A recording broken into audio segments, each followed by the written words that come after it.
नमस्कार, TV20 news में आपका स्वागत है। ताज़ा तरीन खबरों के साथ मैं हूं डॉक्टर प्रियंका सोनी। आइए शुरू करते हैं खबरों का सिलसिला फटाफट अंदाज में। आजमगढ़ जिलाधिकारी ने बताया कि प्रधानमंत्री सम्मान निधि का अप्रैल में चौथी किस्त पहले ही आ गई थी। अब अप्रैल में पांचवी किस्त भी 6,18,000 किसानों के खाते में आ गई है। 54,000 वो किसान बच्चे हैं जिनके पेपर में कहीं न कहीं कोई कमी है। जिलाधिकारी ने कहा कि जिन किसानों को चौथी किस्त भी नहीं मिल पाई थी, अब वह चौथी व पांचवी किस्त का पैसा एक मुश्त किसानों के खाते में चला जाएगा।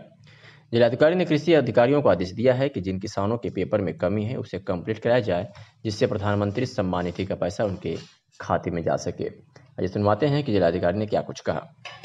ऑर्डर तो बताएं, क्रमशः चरणबद्ध बताया ना कि पहले उन्होंने हरियाणा किया है, शायद अब मध्य प्रदेश बुलाएंगे। चरणबद्ध बुला रहे हैं, वरना ये अचानक हाच-पाच हो जाएगा।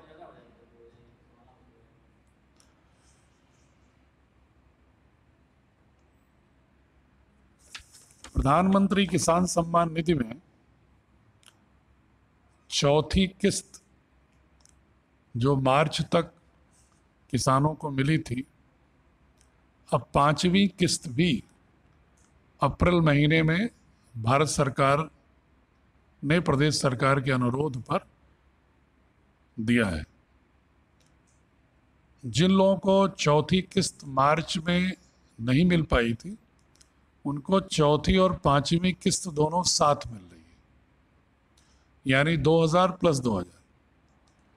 अब तक कुल 6,18,000 जनपद के जो किसान हैं उनके खाते में प्रधानमंत्री किसान सम्मान निधि आ चुका है। 54,000 ऐसे किसान और हैं जो पात्र हैं, लेकिन उनके आधार नंबर या अकाउंट में प्रॉब्लम है। हमने एग्रीकल्चर डिपार्टमेंट के अधिकारियों का तहसील वाइज नंबर, व्हाट्सएप नंबर जारी किया है कि जिस किसान के खाते में धनराशि न आई हो, वो अपने उस ब्लॉक तहसील के उस नॉमिनेटेड अधिकारी को अगर व्हाट्सएप करेगा तो वो उनके घर जाकर उनके डॉक्यूमेंट लेकर जन सेवा केंद्रों के माध्यम से उनको करेक्ट करा देगा, जिससे उनको भी धनराशि उनके खाते में पहुंच जाएगी। प्रदेश सरकार के मुख्यमंत्री का प्रवासी मजदूरों को जो अन्य प्रदेशों में फंसे हैं और वो घर आना चाहते हैं, इसके लिए चरणबद्ध तरीके से कार्य शुरू कर दिया है। जिलाधिकारी ने बताया कि हरियाणा प्रांत के विभिन्न जनपदों में काम कर रहे 128 मजदूरों को 5 बसों द्वारा आज आजमगढ़ लाया गया है। अभी इनको विभिन्न तहसीलों में क्वारंटाइन 14 दिन का करने के बाद इनको घर भेज दिया जाएगा। क्या कुछ कहा जिलाधिकारी ने, सुनवाते हैं। माननीय मुख्यमंत्री जी ने प्रदेश के जो प्रवासी मजदूर अन्य प्रांतों में फंसे हुए हैं या जो घर आने के इच्छुक हैं, जो रोजगार विहीन हैं वहाँ पर लॉकडाउन के कारण, उनको लाने की व्यवस्था करने का चरणबद्ध ढंग से निर्णय लिया है। उस निर्णय के आदेश के अंतर्गत आजमगढ़ में हरियाणा प्रांत में जो विभिन्न जनपदों में आजमगढ़ के मजदूर प्रवासी थे, उनमें से 7 बसों से आना था। 5 बसों से 128 लोग आ गए हैं। सुबह 3:30 बजे से उनके आने का सिलसिला शुरू हुआ है।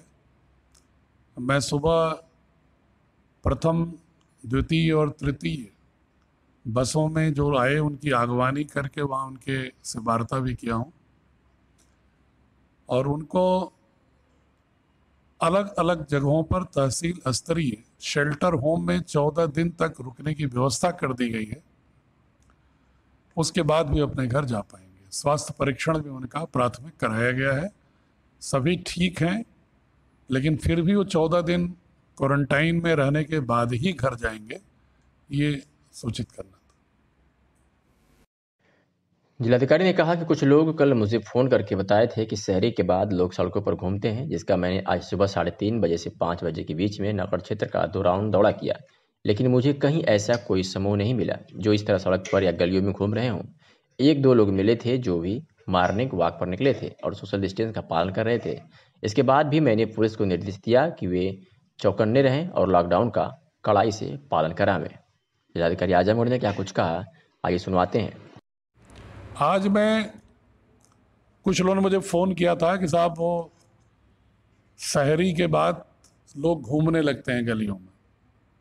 कल मुझे फ़ोन किया था 2-3 लोगों ने। तो मैंने सोचा कि किसी और को निर्देश देने की बजाय मैं खुद ही निकल के देख लूं। तो मैं आज 3:30 बजे उठ के शहर का एक राउंड लिया, फिर रोडवेज गया, रोडवेज के बाद फिर बैक हो के फिर 4:30 से 5 दूसरा राउंड लिया। मुझे कहीं कोई व्यक्ति नहीं मिला।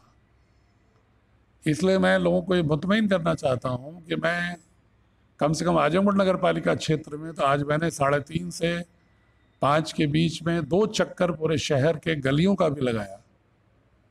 मुझे 1-2 जगह इक्के दुक्के लोग मॉर्निंग वॉक में मिले, लेकिन कोई समूह में गॉसिपिंग करता हुआ या गलियों में अनावश्यक रूप से खड़े हुए लोग, एनार्किस्ट, इस तरह के लोग कोई नहीं मिले। फिर भी मैंने पुलिस को ये हिदायत दिया है कि वो और चौकन्नी रहे, कि ताकि लोगों के हित में है कि लोग घरों में रहें। जिलाधिकारी आजमगढ़ ने बताया कि किराना की दुकानें का जो समय निश्चित किया गया है सुबह 7 से 10 व दोपहर बाद 2 से 5 बजे तक अब यही व्यवस्था चलती रहेगी, क्योंकि यह जो समय है एक बैंक खुलने के पहले का है और एक बैंक बंद होने के बाद का है, जिससे लोगों की भीड़ ना बढ़े और कोरोना संक्रमण को रोकने के लिए भीड़ कम करना आवश्यक है। उन्होंने कहा कि अगर किसी व्यापारी भाई को मेरे द्वारा निश्चित किया गया समय सूट नहीं करता है तो वो दुकान ना खोले। पत्रकारों द्वारा जिलाधिकारी को बताया गया कि कुछ मुस्लिम महिलाओं ने कहा है कि सुबह का समय किराना की दुकान खोलने का जो है वो 7 से 10 उसे 7 से 12 कर दिया जाए। इसके जवाब में जिलाधिकारी ने कहा कि किराना की दुकानों का जो समय निश्चित किया गया है वह जामा मस्जिद के इमाम और सम्मानित मुस्लिम कम्युनिटी के लोगों से विचार विमर्श के बाद ही तय किया गया है। यदि किसी को ऐतराज है तो मैं एक बार फिर मुस्लिम कम्युनिटी के लोगों से बैठक कर क्या करना है उसका निर्देश जारी करूंगा। ये सुनवाते हैं कि जिलाधिकारी ने क्या कुछ कहा। जो किराने शॉप को 7 से 10 और 2 से 5 खोलने का हमने व्यवस्था किया हुआ है, किसी किराना शॉप के लिए मेरा कोई कंपल्सरी ऑर्डर नहीं है कि खोले। अगर किसी को ये लगता है कि 2 शिफ्ट में खोलना दिक्कत हो रही है तो वो अपनी शिफ्ट में खोले, लेकिन वो 7 से 10 खोलेगा या 2 से 5 खोलेगा। ये व्यवस्थाएं इसलिए की गई थी।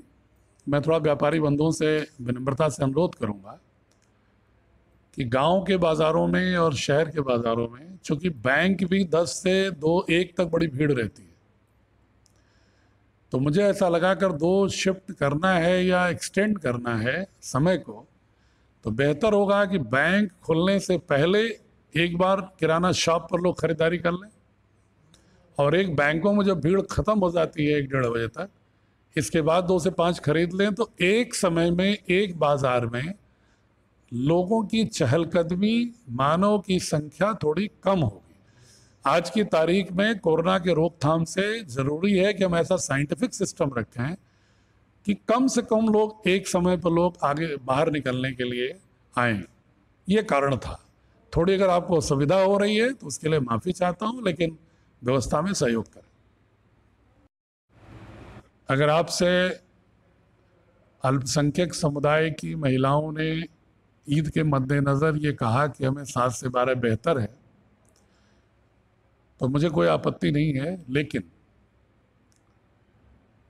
जो मैंने मुस्लिम कम्युनिटी के मुअज़्ज़िज़ लोगों की बैठक किया था, उसमें उन लोगों ने मांग किया था एक स्वर से, जिसमें उनके जनप्रतिनिधि भी थे, जामा मस्जिद के इमाम भी थे, ज़िले के अन्य मुअज़्ज़िज़ लोग थे। उन्होंने ये कहा कि चूँकि हम शहरी में सुबह उठते हैं फिर देर तक सोते हैं, दोबारा सो जाते हैं 10-11 बजे तक, तो हमें 12 बजे तक में 1-8 घंटे ही रहेगा।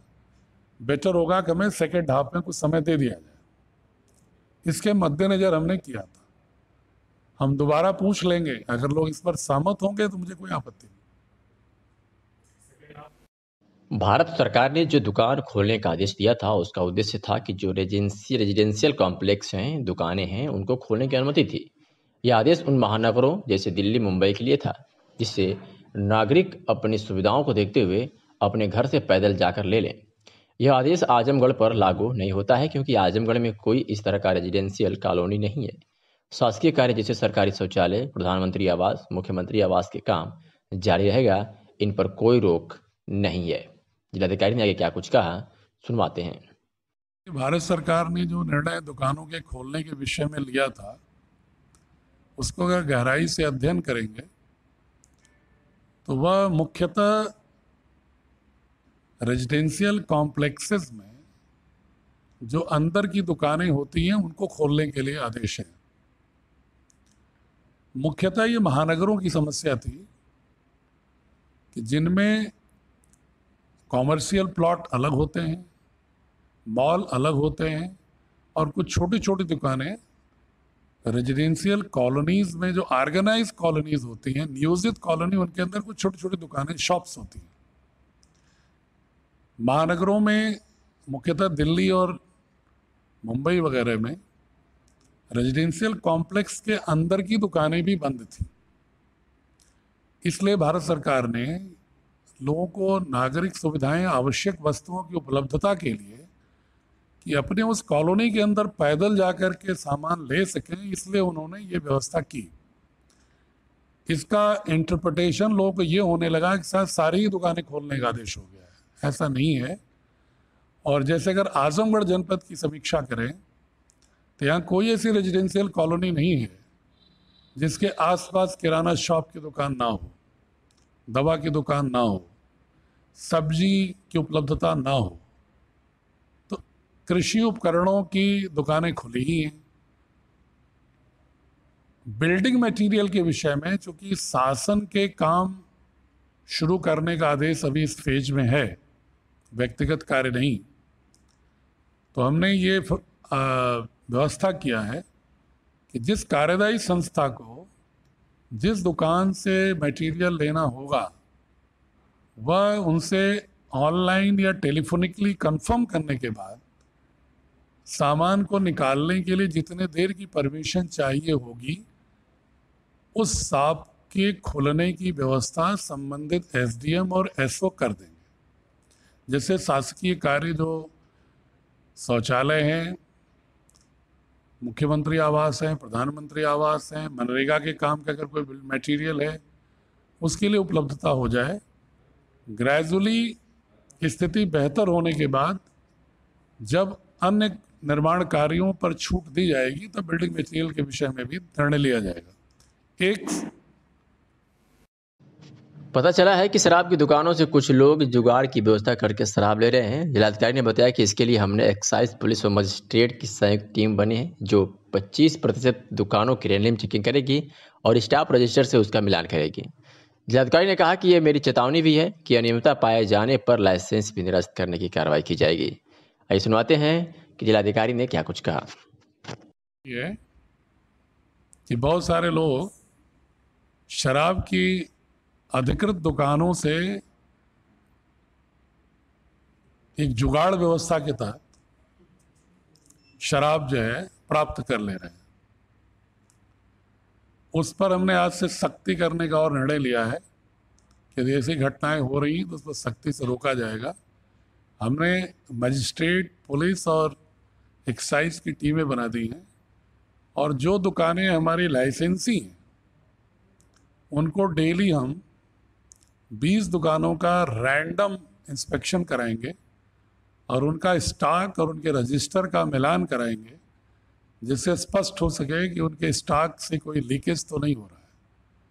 इसलिए उन्हें आगाह भी कर रहा हूँ इसके माध्यम से कि अगर इस बिजनेस में इन्वॉल्व हो तो अपनी दुकान के लाइसेंस से हाथ धो बैठेंगे, इसलिए ऐसी गतिविधियों से दूर रहें। टीवी 20 न्यूज़ ने जिलाधिकारी से कृषि यंत्रों की दुकान खोलने के बारे में जानकारी मांगने पर जिलाधिकारी ने कहा कि कृषि यंत्र की दुकान शॉप एक्ट के तहत पूर्व की भांति जैसी दुकानें खुलती थी उसी हिसाब से खुलती रहेंगी।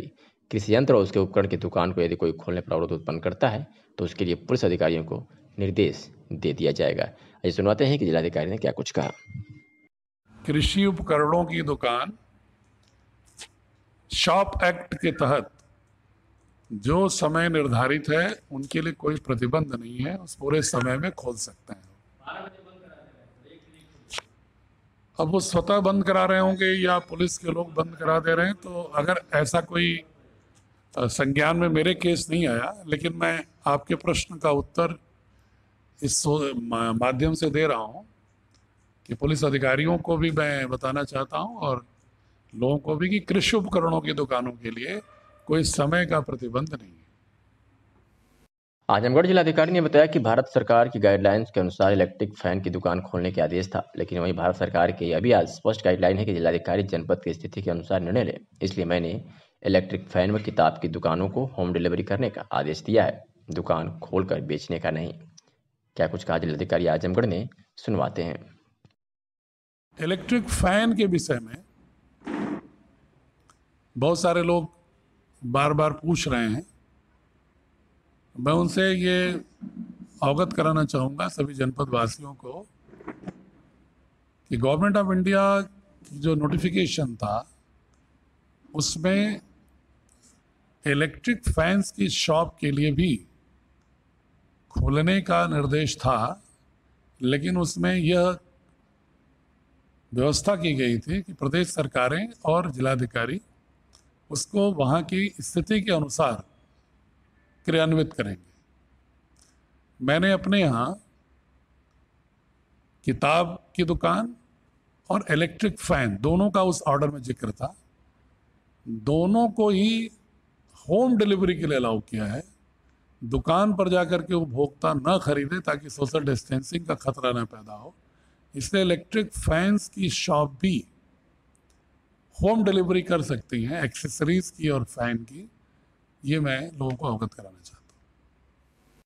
जिलाधिकारी ने बताया कि भोजन की क्वालिटी खराब है का एक वीडियो वायरल हुआ था, जिसकी जांच मैंने सीएमओ से कराई थी, जिसमें एसआर हॉस्टल के लोगों ने पूर्ण संतुष्टि बताई। तो वही आइसोलेशन वार्ड के एक दो लोगों ने कहा कि मुझसे दबाव डालकर इस प्रकार का वीडियो वायरल कराया गया था। जिलाधिकारी ने कहा कि उन्हें प्रिंसिपल ने बताया कि कुछ स्थानीय लोग अपने घर लोगों को मेडिकल कॉलेज में अपने लोगों को मनचाहा जगह पर कराने के लिए दबाव बनाने के लिए ये वीडियो वायरल किया गया था।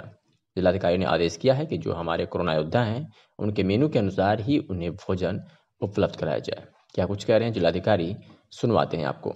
आज की मेडिकल कॉलेज से जो वीडियो वायरल हुआ था कि भोजन की क्वालिटी खराब है, उसके विषय में बहुत विनम्रतापूर्वक बताना चाहूँगा कि मैंने प्रिंसिपल को एक्सप्लेनेशन कॉल किया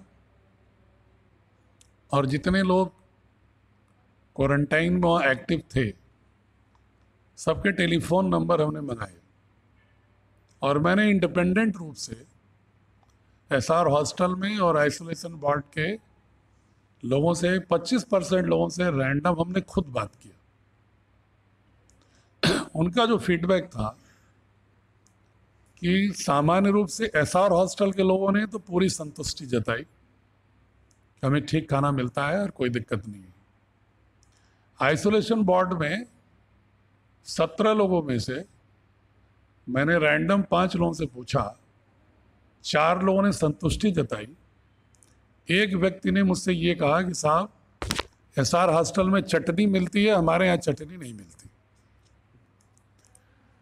तो हमने उससे पूछा ये जो वीडियो वायरल हुआ कैसे हुआ, तो उसने कहा साहब इस पर हमसे मत कहलवाइए वरना लोग हमसे नाराज हो जाएंगे। प्रिंसिपल का कहना है कि स्थानीय कुछ लोग जो अस्पताल के प्रत्येक काम में अपना हस्तक्षेप चाहते हैं, जो ये चाहते हैं कि इनकी ड्यूटी लगे, इस नर्स की, इस सफाई कर्मचारी की आइसोलेशन में लगे, इसकी ना लगे, वो उनके अनुसार उनके हस्तक्षेप को जब कोविड-19 को देते हुए मना किया जा रहा है तो वो लोग अपने गांव के एक दो लोगों से इस तरह का अंदर से ही कह करके वायरल करा के मेडिकल कॉलेज पर दबाव बनाना चाहते हैं। फिर भी हमने सीएमओ को भेजा, कल खाने को चेक कराया और ये हिदायत दिया है कि चाहे वो 4th क्लास एम्प्लॉई हो चाहे कोई एम्प्लॉई हो, जो हमारा स्वास्थ्य कर्मी है, कोरोना का योद्धा है, उससे उसका मेनू एक फॉर्मेट पर उससे खुद दस्तखत करा के लीजिए और जो भोजन चाहता है वो भोजन दीजिए।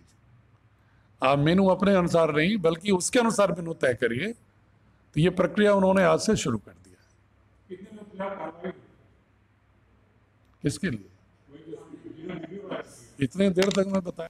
आजमगढ़ जिलाधिकारी ने बताया कि अब तक जिले भर में 983 सैंपल भेजे गए थे, जिसमें से 784 के रिजल्ट आ गए हैं, जिसमें 776 नेगेटिव हैं और 8 पॉजिटिव थे, जिसमें से दूसरे व तीसरे टेस्ट रिपोर्ट नेगेटिव आने की वजह से उन्हें डिस्चार्ज कर दिया गया था, जिससे पॉजिटिव की संख्या अब 4 रह गई थी। अब इसमें भी 2 बच्चों की दूसरी रिपोर्ट नेगेटिव आई है, जल्द ही तीसरी रिपोर्ट आ जाएगा। सुनवाते हैं कि क्या कुछ कहा जिलाधिकारी आजमगढ़ ने। तक जनपद में कुल 983 लोगों के सैंपल भेजे गए हैं, जिनमें से 784 के रिजल्ट्स आए हैं,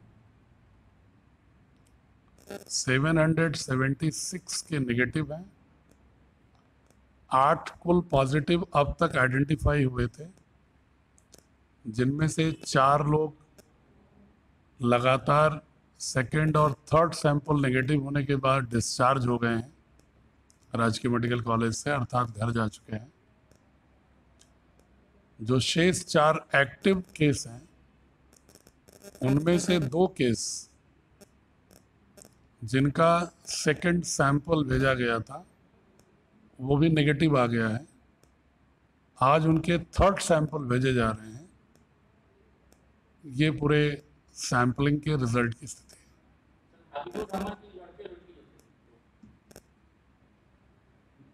उन्हीं का तो बताया, अभी नहीं है। ये जो 2 का बताया उन्हीं का।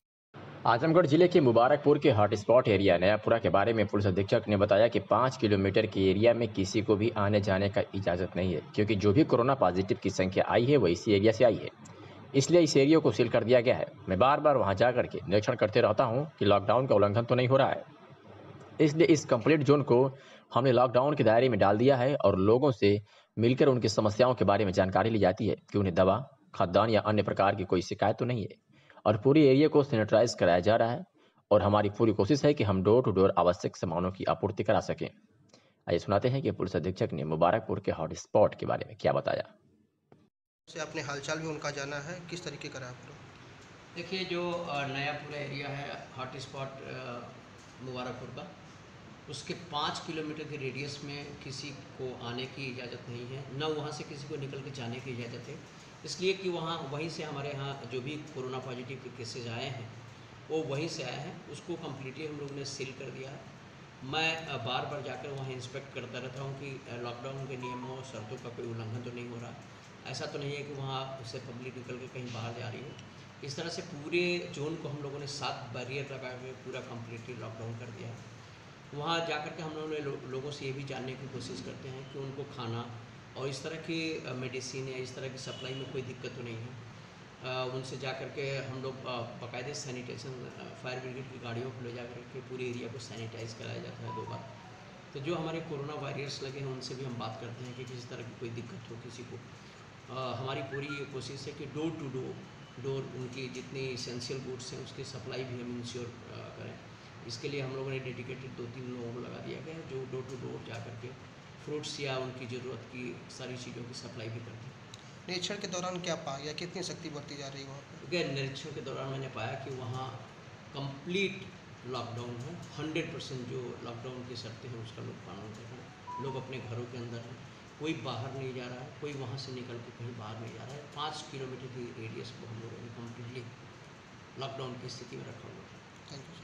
एसपी आजमगढ़ प्रोफेसर त्रिवेणी सिंह, आप सभी को अवगत कराना चाहता हूं कि हमारे द्वारा जनपद में अवैध शराब की तस्करी, गो तस्करों एवं कोटदारों द्वारा अनाजों की जा रही ब्लैक मार्केटिंग के विरुद्ध विशेष अभियान चलाया जा रहा है।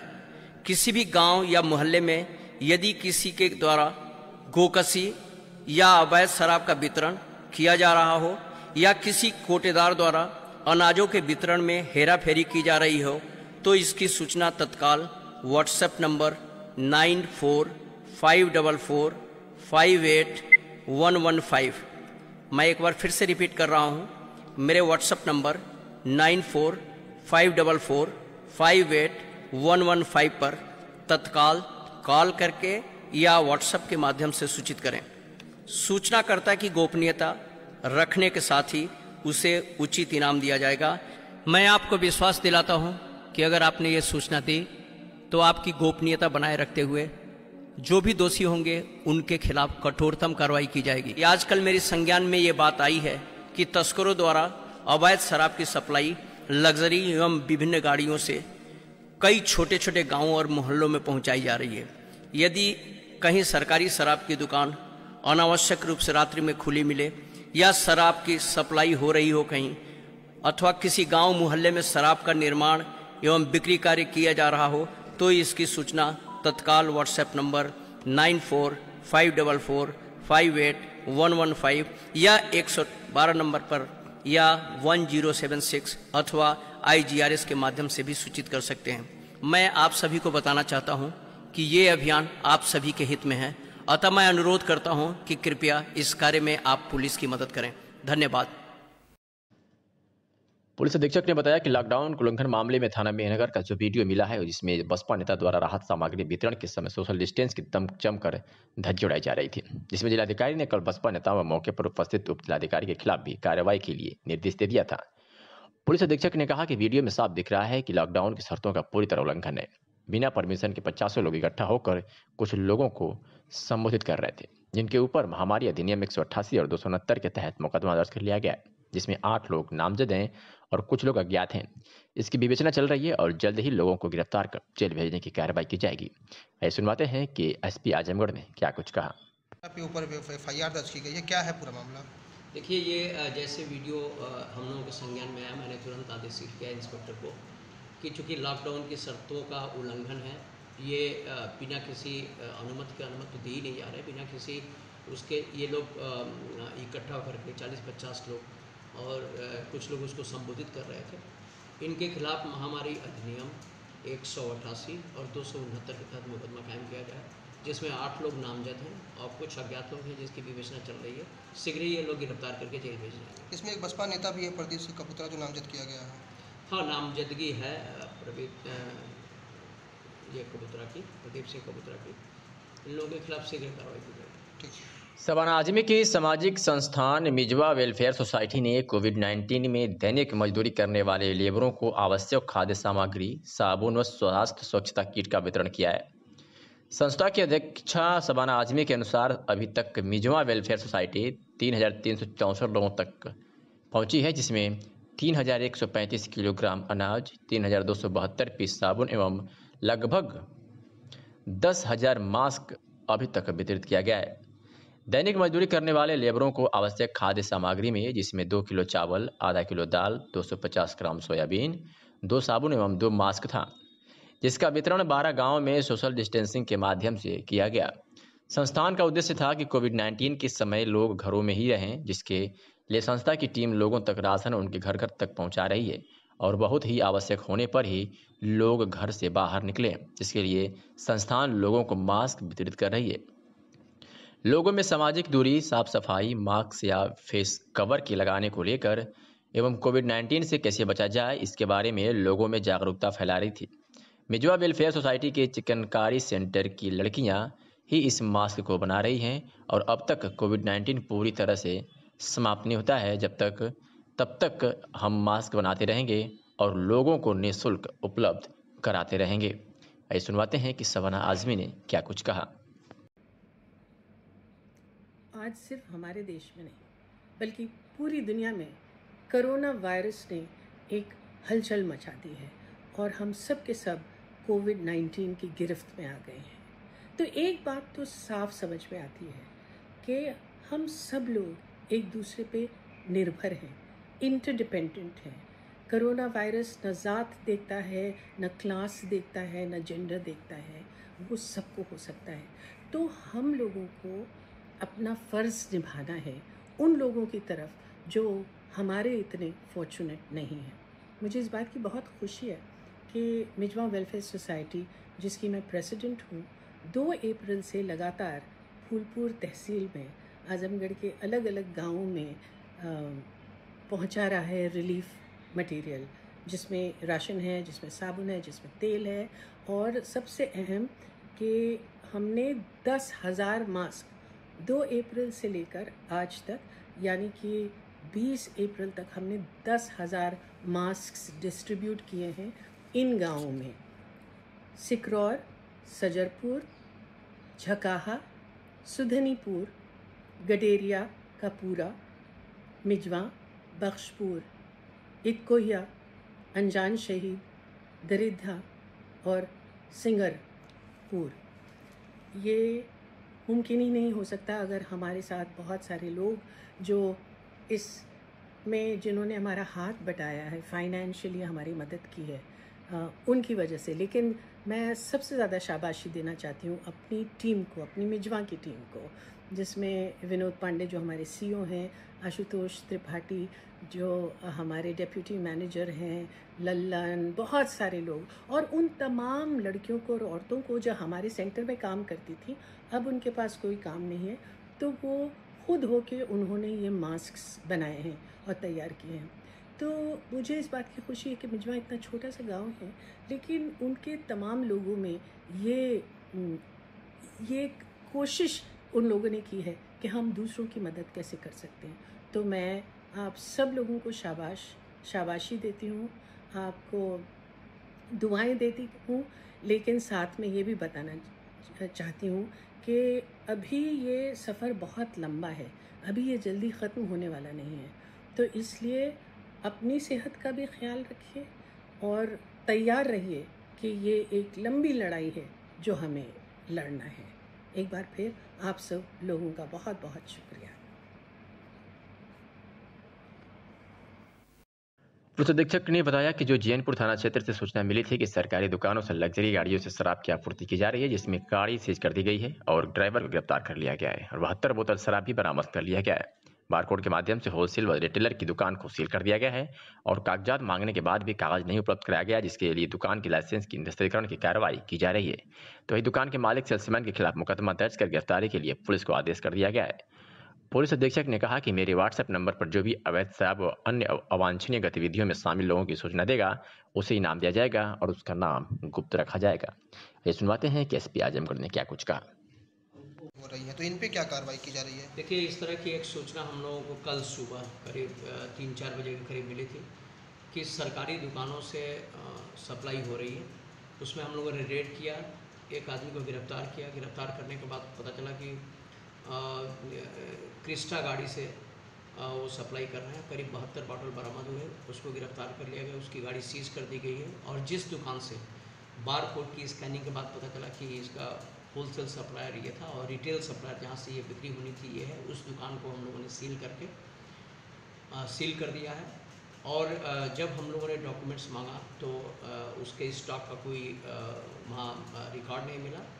उनके खिलाफ लाइसेंस कैंसिलेशन की कार्रवाई के लिए मैं डीएम साहब को पत्र लिख रहा हूँ और उन दोनों लोगों को जो उसके ओनर हैं उनको और प्लस सेल्समैन को उसमें मुलजिम बनाया गया है। उनकी भी शीघ्र गिरफ्तारी हो जाएगी इसमें।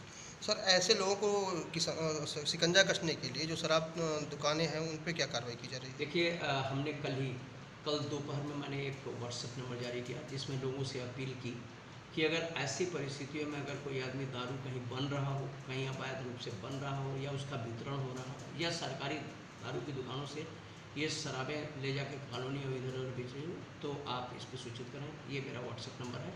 आपको आपकी गोपनीयता बनाते हुए आपको इनाम भी दिया जाएगा। मैंने ये भी कहा है कि जो भी सूचना देगा और उस पर अगर कोई गिरफ्तारी होती है तो निश्चित रूप से सूचना देने वाले की गोपनीयता बनाते हुए हम उसे इनाम देंगे। कितने का रिवार्ड घोषित किया गया है? ये 1000 से लेकर के 25,000 रुपये तक रिवार्ड हम दे सकते हैं। क्या क्राइटेरिया रखी गई है इनाम पे? क्राइटेरिया ये रखी गई है कि वो जैसे वो सूचना देंगे उस सूचना पे हमारी एक ज्वाइंट टीम जाएगी और अगर रिकवरी होती है और ये बात सही पाया जाता है तो जो अमाउंट होगा, जो जिस तरह की क्वांटिटी बरामद होगी उसके प्रोपोर्शन में हमारी कमेटी डिसाइड कर लेगी और उनको इनाम गोपनीय तरीके से हम उसको इनाम देंगे।